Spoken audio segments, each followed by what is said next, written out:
All right, today we're going to talk about teapots.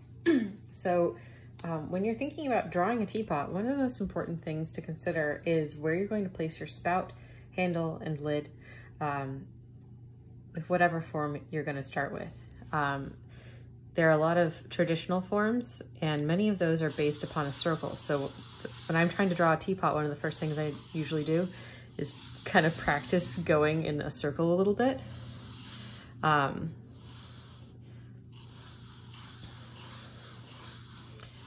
To try to get kind of a rounded form as I start to think about it before I commit.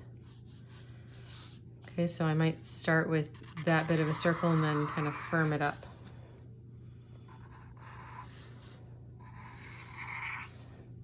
All right, so I've got a bit of a circle here. I can think about the base now.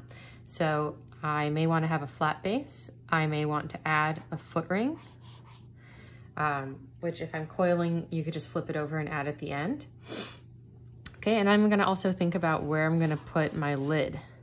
So if I make my opening small like this, I'm not gonna be able to reach my hand inside the teapot and clean it. It's gonna be a little bit trickier in that way, but it can look very cute. I could choose to make it larger so that it would be easier to get inside. And then think about where that lid's gonna close off. Think about what kind of interesting little knob I might wanna put on it. And then we start thinking about the handle and the angle of the spout. So what I usually do is I think about the midpoint of the pot and the bottom of the body of the pot. So I've got half and along the actual bottom of the area that would contain liquid. And then I think about where about a 45-degree angle would be. So this is a 90-degree angle here, and this would be 45 degrees. And then I think about my water line. So your water line's always gonna need to be close to the top of your pot, and you wanna try to maximize the use of the volume inside there. And you would draw a line that falls just underneath your lid area. Your water line is always going to fall underneath wherever you put your lid. So if I put my lid even further down here, my water line would be further down. Okay, and you can see that it kind of makes a natural point here. So we're coming to, this point here. And that's the area where your spout should go. So you never want to do this thing where you would put a spout down here, because if I put it on down here, my water line would be down here. So for this piece, think about the flow of it, think about the character of it, but ultimately you want your spout to come to a finish that's mostly a vertical line, and you can just kind of flow from it. So think about what's going to look cute, but end up above that water line with the edge. So I'm drawing a flat, and then I'm bringing it back down so that this water can flow easily into my piece. So now I've got this as my spout.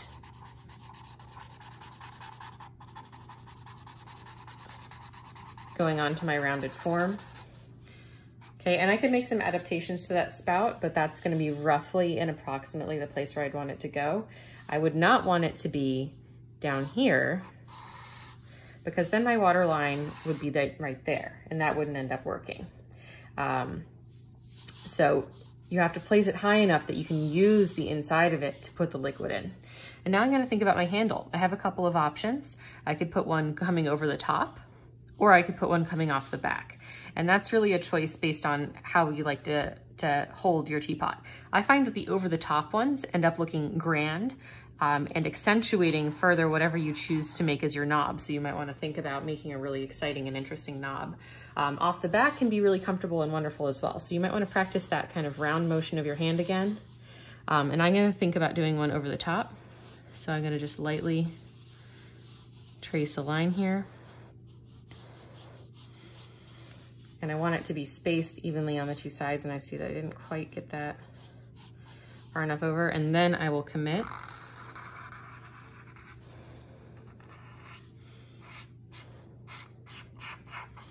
Okay, and it's gonna consist of two lines. So you see this edge I'm bringing to like an attachment point. So it's not just hitting it straight. And then this end is actually connecting on top of my spout. All right, so that's the basics of considerations for where you would place the spout with considerations of the water line, the 45-degree angle for the body of the piece, and then having a vertical end on your spout, and that helps it crisply finish. If you had it come out and finish like this, that can also work, but you're more likely to get dribbles when you pour. Okay, so that's the basics of drawing a teapot.